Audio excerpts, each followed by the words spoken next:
So in the run-up to lunch now, over the next half an hour, an introduction to farm environment plans for greenhouse growers. Andrew Barber, owner of AgriLink in NZ, an agricultural and engineering consultancy. He led the project Don't Muddy the Water and is now the program manager for the vegetable industries project Sustainable Vegetable Systems. Ladies and gentlemen, Andrew Barber.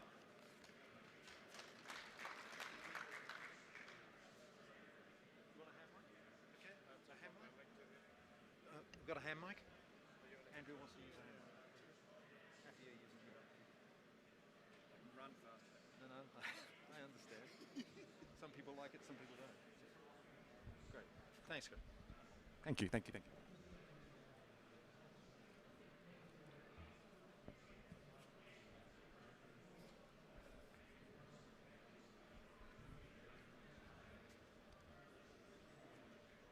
Your pointer? Clicker? Big green button. Okay, I can handle that. Okay. Mental note, never follow a talk about decarbonisation. Because you guys are so uplifted and so energised, I can just sense this room is buzzing. No. Okay. I'm now going to cheer you guys up. So my talk is about farm environment plans, and apologies to those who might have heard me before. I get a little bit evangelical on this, but the idea of this talk is to, one, do an introduction on farm environment plans and how does that affect the greenhouse sector. I think it's really, really important to put the farm environment plans into context. I've been talking for many, many years about FEPs, how they work, so I want to touch on just where do they fit into the whole industry strategy. I'm going to then talk a little bit about the nutrient solution discharge work, because ultimately you guys are pretty much off the hook for most things with regards to farm environment planning. You don't have to worry about soils, you don't need to worry about a lot of the water aspects, but a solution that was developed many years ago will come back and revisit around the nutrient discharge, and basically the call to action, the kind of the where to next. There's this. I've been a little bit naughty. I've gone and called it an industry approach. It's this idea of joining the dots. Lots and lots of things that we do in the industry are kind of siloed, and this concept of doing stuff together, where do farm environment plans fit into the whole picture, is what this is designed to show. Anything that we do, any change that we ultimately make, is only going to happen if we recognise the problem. So problem recognition is absolutely at the top of everything that we do if we actually want to make a change. If there isn't a problem, then why change? So the concept around joining the dots is problem recognition at the very, very beginning. So having recognised the problem, and there's the classic case. I know it's not a glasshouse example, but there was the Franklin Sustainability Project, which was run a few years ago. There was a problem was recognised because people had onions and mud in their houses. It's a problem that was recognised, and so a project came. A project came along called the Franklin Sustainability Project. It did heaps of really, really good research. Ultimately, it came up with a guideline, a code of practice. The really powerful thing about codes of practice is that industry developed as opposed to being forced on us by regulators. The downside with codes of practice is invariably they're produced on the 30th of June because that's when the funding finishes. So the codes of practice are developed on the 30th and they're put out on the 30th of June. And you guys being growers, of course, are all away on holiday at the 30th of June anyway because you're kicking back and enjoying the skiing, or in Fiji, or possibly not Fiji now, but somewhere in the islands. So you're not reading them anyway. So we've done all this research and we've got a code of practice and we've ticked the box, and that's fine. Where I think though, so codes of practice, lots and lots of them developed by the industry, particularly like you guys in terms of the glasshouse industry. There was the greenhouse nutrient discharge code of practice. I can't remember how many years ago it was produced, 2006, earlier, I think earlier. My little story about that is I think that was 109 pages code of practice. I got asked to reduce it down to 10 because there was 109 pages were never read. Now there's 119 pages that were never read. And now what I'm going to tell you guys the story is that we've got it down to 6. So you can now read 6 pages, not 119. But anyway, that's the idea. You kind of do the research, you have the code of practice, and what happens to them? I'll come to this. What happens to them is that's where farm environment plans come into the picture. Farm environment plans are ultimately built on these codes of practice. You know, farm environment plans talk about good practice, best practice, and all those good and best practices come invariably out of those codes of practice. So having now done the research, having now prepared the code of practice, which quite frankly in the case of the greenhouse one is years ago, how do you link to that? Well, you link to that because now I'm picking up my farm environment plan, and my farm environment plan says, have you looked at the code of practice? And nope. What code of practice? So therefore, you then go to the website and you download the code of practice, and we start working through it, which we'll touch on later. But from my thinking, it's this idea of the farm environment plan is one component, but it creates structure for the other aspects that we do around the change. And if we aren't going to make change, then because we're already amazing, well then that's fine, there's no change needed. But my pick is that there will be change required, right? And if we aren't going to make change, then why are we filling out these farm environment plans? Which comes to the implementation. So ultimately, you do a farm environment plan, and I was just over at the NZ Gap breakout group before, and said, if you, Damien was in the audience, the head of NZ Gap, and said, if you ever want to see a very angry Irishman, tell him his farm environment plan is a tick box. Farm environment plans, while they might be a tick box, ultimately are about implementation, and implementation is because you need to show evidence that where you've ticked the box has actually happened. So again, it's getting stuff done, and the farm environment plans, I believe, are a way of structuring and proving that. Because we come to the next aspect, and the next aspect is around assurance. Because for a long time, it's about the generation of trust. And a third-party assurance is a way of helping that building up of the trust. So I've said I'm doing it, but not only have I said I'm doing it, I've had somebody else come along and confirm that is what I'm doing. So you've got a whole third-party auditing system that sits over the top. Look, I think the really powerful aspect from these plans is ultimately the stories that we can tell. There's obviously a regulatory requirement that this meets as well, but quite frankly, no regulatory requirement gets you excited and going in the morning. However, if you can do some really good stories and back those stories up, then that leads to, I think, kind of a bit more excitement. You can energize the customer a bit more. You might even be able to energize the council person a bit more. But it creates these stories, and these stories are based on numbers and evidence. You might have, I think, in the last few weeks, there's been like the Farmers Weekly. There's been the kind of front page on the Farmers Weekly in the last few weeks is about this risk of, if I'm doing these farm environment plans and I'm sending them into the council, won't somebody, it's not OIA and I should learn the term, but whatever, the council will have to hand the information over to a member of the public because they've asked to see the farm environment plan. So potentially high risk, suddenly handing over a whole lot of information. One of the potential benefits from doing the farm environment plans, which are then third-party audited through the GAP process, I think, is that rather than sending the whole farm environment plan to the council, is potentially you can send them a summary.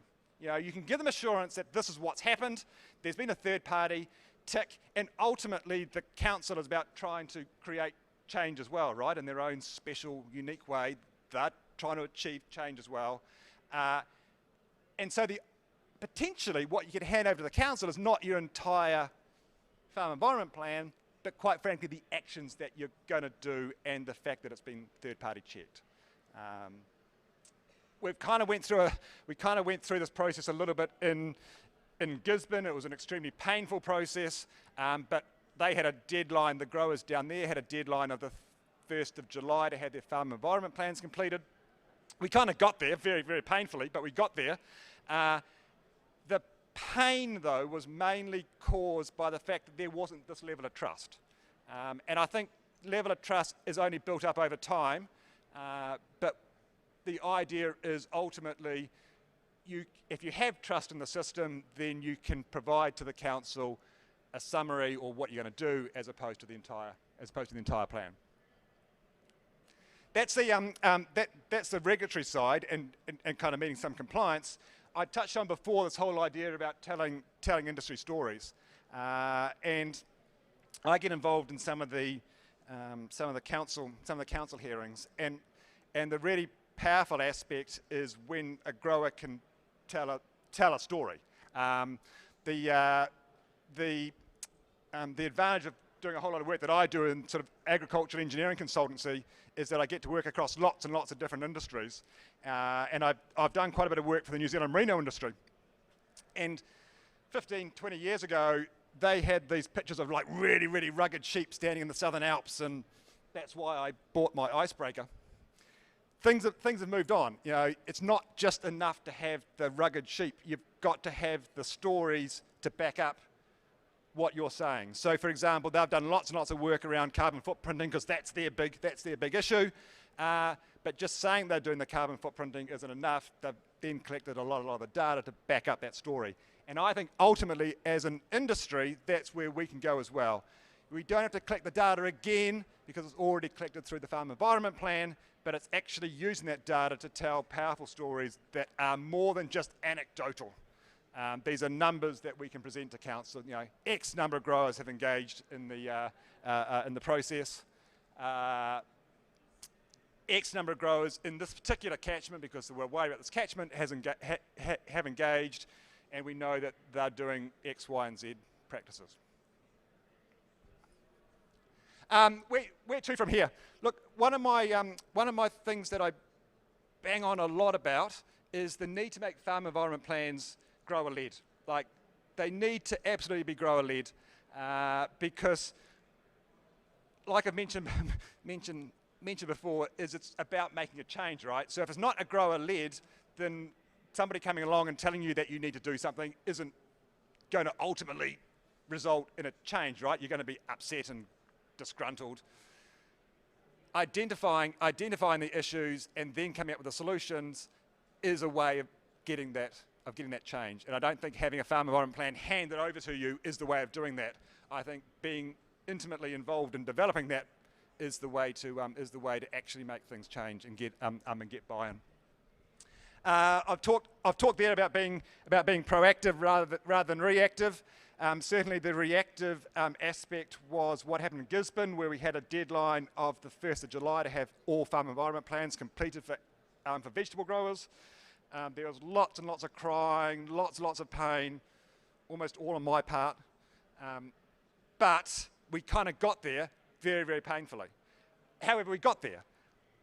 In many other parts of the country, we can be proactive and actually start to build up our story and tell our story better and start the process even before we have to get to that 1st of July. I've only got, in the case of Gisborne, I only had 2 months to prepare the plan. In the Gisborne Council's defence, they'd also talked about it for many, many years, but you know, you don't listen until you get to 2 months beforehand. but my plea here is, even if you hear that farm environment plans aren't required for the next till 2025, get on board. One, it supports the industry story, but two, there's far less crying. In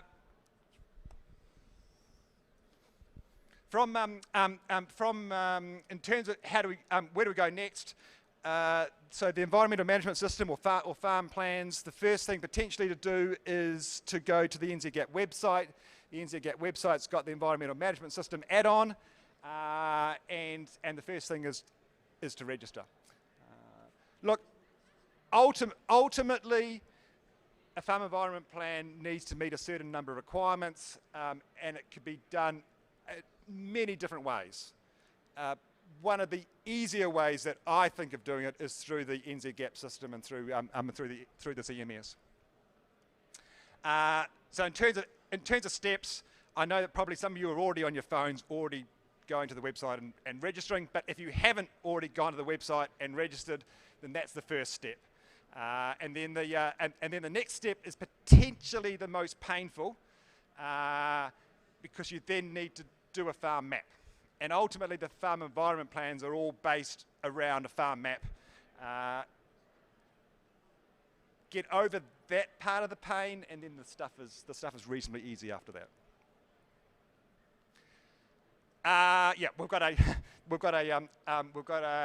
mapping guide. But like I say, the first step, register. Mapping is done, and then you're on the path. Okay.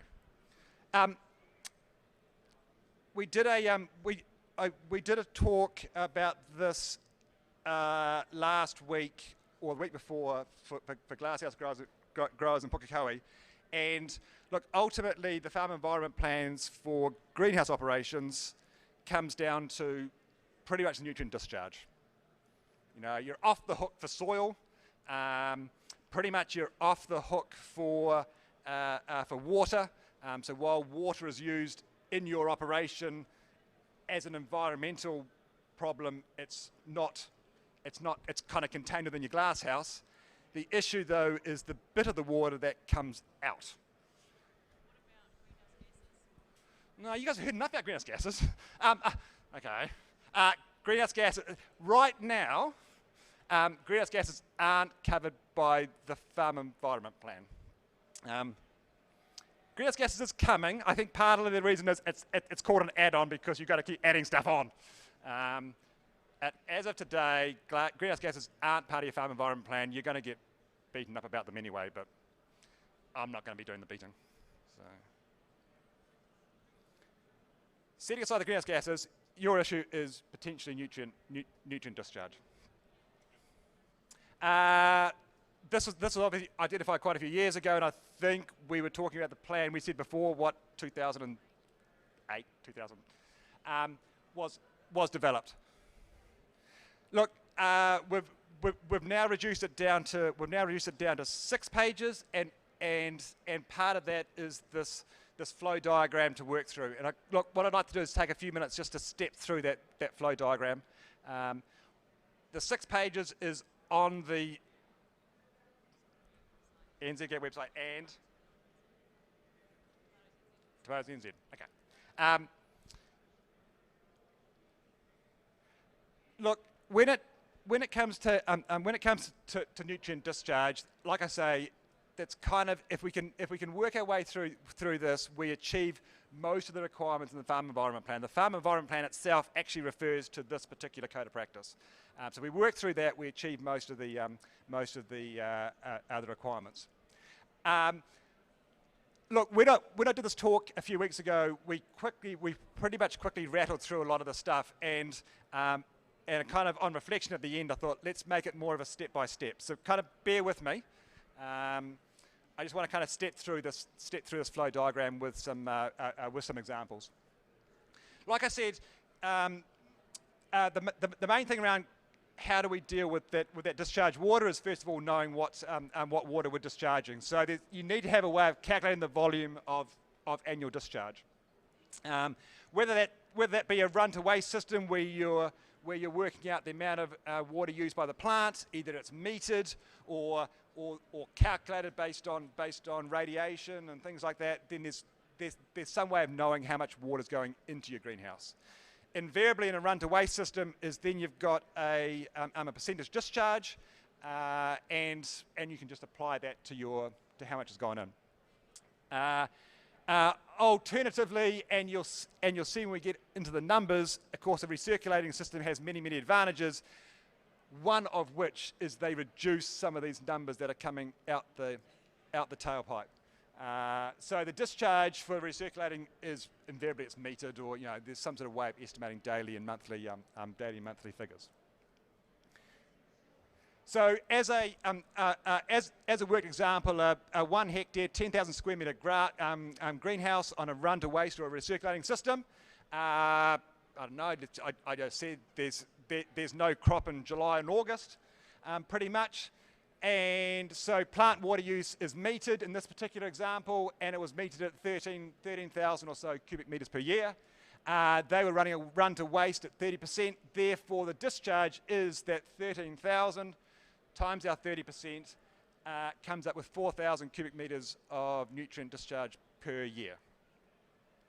That's the number you stick into the box on the code of practice. Had it been a recirculating system, this particular example was discharging 100 cubic metres a month, 1,000 a year. So that's the first aspect. Why I was thinking about 2006, Helen, is because when I was preparing these slides, I came across this Excel spreadsheet, which I hadn't seen for many years. It is probably available. The Excel spreadsheet is slightly more nuanced in that you can put in your crop by month, and you can kind of get a better, sharper number. But it was a way. We did a survey back in 2006 to try and get some of these numbers, and this is the spreadsheet that came out. There was a calculation in that spreadsheet for water use based on radiation and where you were, but there's also a way of the growers entering it and things like that. If you want a copy of that spreadsheet, talk to Helen.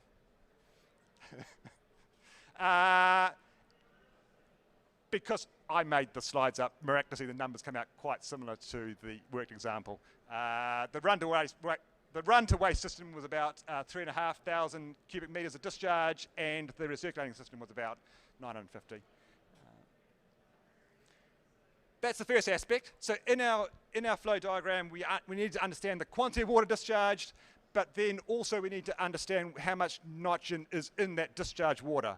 And that quite literally is taking a sample and getting it tested at the lab. We know from a survey we did a while ago that the average concentration of nitrogen in the discharge solution was about 400, but quite frankly it varied massively. So while the default number was 400, get a test, get it done, and that's what we'll use as our next example. So back to our hectare property, the discharge, the concentration of nitrogen because you've done the test. So how much nitrogen is discharged? That's our 4,000 cubic metres for our run-to-waste. We've seen before it's the 400, which is the parts per million or grams per cubic metre. It's the same thing. And we're producing 1.6 tonnes or 1,600 kilograms of nitrogen per hectare off that property. Had it been recirculating, then it's exactly the same equation, but it's a smaller volume. Therefore, the discharge of nitrogen is much lower. I thought Karen's going to give me the 400. Amazingly, the calculator does it all for you as well. So when you talk to Helen about the calculator, it then calculates the concentration of nitrogen in that discharge water. Again, it's more nuanced. Invariably the concentration will vary per month. You can throw that in and get a better handle on what those numbers are. So what do we know? We know the quantity that's being discharged. We know the concentration because we've done the lab test. We know the quantity that's being discharged because we've just done that calculation. So next is how much area do we discharge it across? Invariably, the easiest one option for discharging that nutrient is to apply it to land. Very hard to apply to water. can be done, but very hard. And if application to land isn't an option, then the guide talks about other various ways of going. But I'm going to assume in this example, and for the length of time we have, that it can be discharged to land. But therefore, you need to know how much land area do you need to set aside. Taking our example that we're working through, I've just made the assumption that the crop or the pasture is taking up 150 kilograms of nitrogen off that bit of land. That number comes from an Auckland Council guidelines, but look, those guidelines are also very, very old, and that'll change. But for the benefit of simplicity, just assume that that pasture is taking up, or that crop on that land is taking up 150 kilograms of nitrogen. We've got our 4,000 cubic metres of water that we're discharging. We've got our 1.6 tonnes of nitrogen that's in that water, and the discharge area, assuming it's 100, we can apply it at a rate of 150 kilograms per hectare, means we need, for that property, we need 11 hectares of area to discharge it across. Freaking out. The good news story is if it was more of a recirculation system, then it's simply the mass stack up that you've got less water discharging, therefore you need to have less area to apply it across. And I guess kind of one of the aspects to come out of this is, as we think about how do we improve and get more efficient, one of the big drivers on the discharge side is the smaller I can get my discharge, the tighter I can run my system, the closer I can get to recirculation, the better I can run my recirculation system, the smaller the area I need to discharge across, and I don't know if I put the slide up or not. Oh, I did. The smaller the storage area, because quite frankly, the storage area is going to kind of be the thing that potentially kicks us in the teeth a bit. If you're worried about the discharge area, that's one thing. The next aspect is how do I hold that water in winter? Because there's no council rules in New Zealand that will allow you to discharge that nutrient solution to land when soil is saturated. Dairy sector, doesn't matter which sector you're in, you can't discharge to land when the ground is saturated. There's ways around that. And talking to a few of the growers, some of them had orchards alongside, so that their period when the ground was saturated was quite short because they had a feijoa crop and it was kind of sucking out water anyway all through winter. But the thing to consider is that storage area is potentially problematic. You need to look at ways of how do we keep that down. So in this case here, I've just made an assumption that the ground's saturated for 3 months. You need to hold that water for 3 months. Consequently, the storage volume is 1,000 cubic metres, but then that dramatically drops down to 250 in the case of a recirculating system. At Pukekohe, lots of stories were coming up about getting lower and lower still, because as you refine the system, your discharge volume can just go down. I don't have time, given I've been given 2 minutes, is that there's other ways around things as well. We can do aspects of denitrification. There's other ways of skinning the cat. But as a starting point, that's land application in the volume of area and storage. So my parting words are around working through the greenhouse gas nutrient discharge. Greenhouse gas nutrient discharge code of practice. It's been around, it's been refined, it's been reduced down in the number of pages you need to read. Let's get on and start working our way through that practice. My plea is to know your numbers. Even if the council aren't on your back or the government isn't on your back, we need to know our numbers. So we need to know what that concentration of nitrogen is in the discharge solution. We need to know what our quantity of discharge is. So know your numbers and start collecting that evidence. And with that, I finish my lecture.